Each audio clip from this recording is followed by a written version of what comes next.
Hi friends, welcome back to my channel. నేను మీ నవీన్ కుమార్. ఈరోజు వచ్చేసరికి మనకు వీడియోలో టీజీ డిసెట్ 2025 సంబంధించి సర్టిఫికేట్ వెరిఫికేషన్కి మనం తీసుకెళ్లాల్సిన డాక్యుమెంట్స్ ఏది అనేది ఈ వీడియోలో మనం డిస్కస్ చేసుకుందాం. ముందుగా మన ఛానల్ ఎవరైనా కొత్తగా చూస్తున్నట్లయితే ఖచ్చితంగా సబ్స్క్రైబ్ చేసుకోండి. వీడియో యూజ్ అయితే ఖచ్చితంగా వీడియోని లైక్ చేయండి. ఎవరికైనా యూజ్ అంటే వాళ్ళకు వీడియోని షేర్ చేయండి. ఇప్పుడు మనం ఫస్ట్ టాపిక్లోకి వెళ్ళిపోయినట్లయితే టీజీ డిసెట్ 2025 తెలంగాణలో ఎవరైతే మనకు ఎగ్జామ్ మే 25 రోజు ఎగ్జామ్ జరిగిపోయింది కదా. మే 25 రోజు వచ్చేసరికి మనకు ఫస్ట్ షిఫ్ట్లో, అదేవిధంగా సెకండ్ షిఫ్ట్లో తెలుగు మీడియం, ఫస్ట్ షిఫ్ట్లో వచ్చేసరికి తెలుగు మీడియం, సెకండ్ షిఫ్ట్లో వచ్చేసరికి ఇంగ్లీష్ మీడియం, ఉర్దూ మీడియం రెండు ఎగ్జామ్స్ అయితే అయిపోయినాయి. తర్వాత మనకు నెక్స్ట్ ప్రాసెస్ ఏంటంటే ర్యాంక్ కార్డ్ అనేది మనకు రిలీజ్ చేయడం జరుగుతుంది. అంటే రిజల్ట్ వస్తుందన్నమాట. మనకు జూన్ 5 రోజు మనకు రిజల్ట్ వచ్చేసరికి మనకు రిలీజ్ చేస్తారు. తర్వాత దాన్ని ర్యాంక్ కార్డ్ అంటాం అనమాట. ర్యాంక్ కార్డు వచ్చేసరికి ప్రాసెస్కి మనము సర్టిఫికేట్ వెరిఫికేషన్కి తీసుకెళ్లాల్సిన డాక్యుమెంట్స్ మనం స్టెప్ బై స్టెప్గా చూద్దాం. మన దగ్గర ఏమేమి ఉండాలి, మీ దగ్గర ఏమేమి లేకపోతే మీరు ఏమేమి గ్యాదర్ చేసుకోవాలి, ఈ వీడియోలో మొత్తం కంప్లీట్గా తెలుసుకుందాం. ఫస్ట్ వచ్చేసరికి మనకు హాల్ టికెట్ అయితే మన దగ్గర ఉండాలన్నమాట. సర్టిఫికేట్ వెరిఫికేషన్కి వెళ్ళేటప్పుడు మన దగ్గర హాల్ టికెట్ అయితే ఖచ్చితంగా ఉండాలి. హాల్ టికెట్ ఉండాలి. తర్వాత వచ్చేసరికి మనకు ర్యాంక్ కార్డ్ ఉండాలి. సెకండ్ పాయింట్, ర్యాంక్ కార్డ్ కూడా ఖచ్చితంగా ఉండాలి. తీసుకెళ్లాల్సిన డాక్యుమెంట్స్ వాటి గురించి కంప్లీట్గా చెప్తున్నాను కదా. ఇక్కడ ఎస్ఎస్సి మెమో కూడా ఉండాలి. ఎవరైతే 10th క్లాస్ చదివి ఉంటారో వాళ్ళకి సంబంధించిన ఎస్ఎస్సి మెమో ఒరిజినల్ అయితే ఉండాలన్నమాట. తర్వాత వచ్చేసరికి ఇంటర్ మెమో కూడా సేమ్.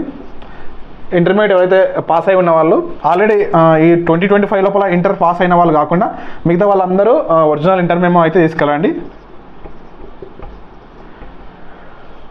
ఈ సంవత్సరంలో పాస్ అయిన వాళ్ళ దగ్గర ఒరిజినల్ మెమో లేకపోతే ఆన్లైన్ మెమో అయినా సరిపోతుంది అనమాట. ఆన్లైన్ మెమో అయినా సరిపోతుంది.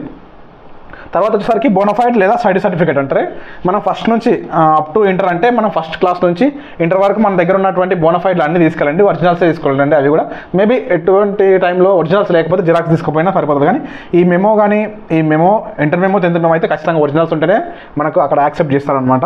తర్వాత వచ్చేసరికి మీకు క్యాస్ట్ సర్టిఫికేట్ అనమాట.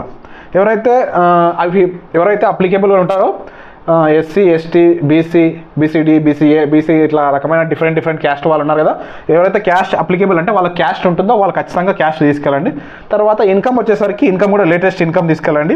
అంటే మనకు లేటెస్ట్ ఇన్కమ్ అంటే ఏప్రిల్ ఫస్ట్ నుంచి ఇష్యూ అయినటువంటి ఇన్కమ్ సర్టిఫికేట్ని తీసుకెళ్ళండి. మనకు ఖచ్చితంగా యూజ్ అవుతుంది అనమాట. ఇన్కమ్ అనేది చాలా ఇంపార్టెంట్. మన ఫర్దర్గా కౌన్సిలింగ్ ప్రాసెస్ తర్వాత స్కాలర్షిప్ విషయంలో కూడా ఇన్కమ్ అనేది యూజ్ అవుతుంది. కాబట్టి మీరు ముందే తీసుకెళ్ళండి. లేటెస్ట్ ఇన్కమ్ అయితే తీసుకెళ్ళండి. అది ఏప్రిల్ 1 నుంచి ఉండాలన్నమాట. ఏప్రిల్ 1 2025 ఆ టైం నుంచి మనకు ఇష్యూ చేసినటువంటి క్యాష్ ఇన్కమ్ అయితే తీసుకెళ్ళండి. క్యాష్ అనేది మనకు లాస్ట్ ఒక 5 years అంటే 2020లో తీసుకున్న క్యాస్ట్ అయినా సరిపోతుంది. కానీ ఇన్కమ్ లేటెస్ట్దే ఉండాలి. క్యాస్ట్ మాత్రం పాతదన్నా సరిపోతుంది. ఏం ప్రాబ్లం అయితే ఉండదు. క్యాస్ట్ లాస్ట్ 5 years అంటే 21లో తీసినా, 22లో తీసినా, 23లో తీసినా, 25లో తీసినా మనకైతే క్యాస్ట్ సరిపోతుంది. ఎవరైతే అప్లికేబుల్ ఉంటారో వాళ్ళు ఖచ్చితంగా తీసుకెళ్ళండి. ఇన్కమ్ అయితే లేటెస్ట్ తీసుకెళ్ళండి. తర్వాత మనకు సిఏపి, తర్వాత పిహెచ్సి, ఎన్సిసి, స్పోర్ట్స్ సర్టిఫికేట్స్ ఎవరైతే నార్మల్గా మన అప్లికేషన్ చేసుకున్న టైం లోపల చిల్డ్రన్స్ ఆర్మ్డ్ పర్సనల్ అనేది, తర్వాత పిహెచ్సి అంటే ఫిజికల్ హ్యాండిక్యాప్డ్, తర్వాత ఎన్సిసి, తర్వాత స్పోర్ట్స్, తర్వాత ఎక్సెట్రా మిగతా మన సర్టిఫికేట్స్ ఏమైతే ఉంటాయో అవన్నీ తీసుకెళ్ళండి. ఎందుకంటే వీటి లోపల మనకు స్పెషల్ కేటగిరీ అనేది యూజ్ అవుతుంది అనమాట. పిహెచ్సి వాళ్ళు కానీ, ఎన్సీసీ అంటే ఫిజికల్ హ్యాండిక్యాప్డ్ కానీ, ఎన్సీసీ కానీ ఈ సర్టిఫికేట్స్ ఉంటే మనకు మంచి కాలేజ్లో సీట్ రావడానికి అవకాశం ఉంటుంది. మనం పెట్టుకున్నటువంటి కాలేజ్ లోపల ప్రియారిటీ మనకు ఎక్కువగా ఇస్తారనమాట. తర్వాత మెయిన్లీ ఆధార్ కార్డ్ అనమాట. ఈ ఆధార్ కార్డ్ కూడా ఖచ్చితంగా ఒరిజినల్ అయితే తీసుకెళ్ళండి. ఈ రిక్వైర్డ్ డాక్యుమెంట్స్తోని మనం కౌన్సిలింగ్కి పార్టిసిపేట్ చేయాలి. కౌన్సిలింగ్ అనేది డేట్ ర్యాంక్ కార్డ్ వచ్చిన తర్వాత మనకు కౌన్సిలింగ్ సంబంధించిన డేట్ అయితే అనౌన్స్ చేస్తారు.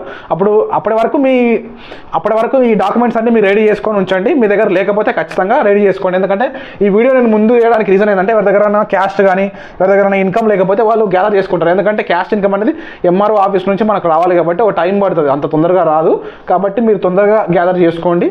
ఈ కౌన్సిలింగ్ వరకల్లా మీ దగ్గర సర్టిఫికేట్స్ వెరిఫైడ్ అంటే మనకు ఈ సర్టిఫికేట్స్ అన్నీ ఉండాలి. మనం ఫస్ట్గా సర్టిఫికేట్స్ చూసుకున్నట్లయితే జాగ్రత్తగా మళ్ళీ ఒకసారి చూడండి.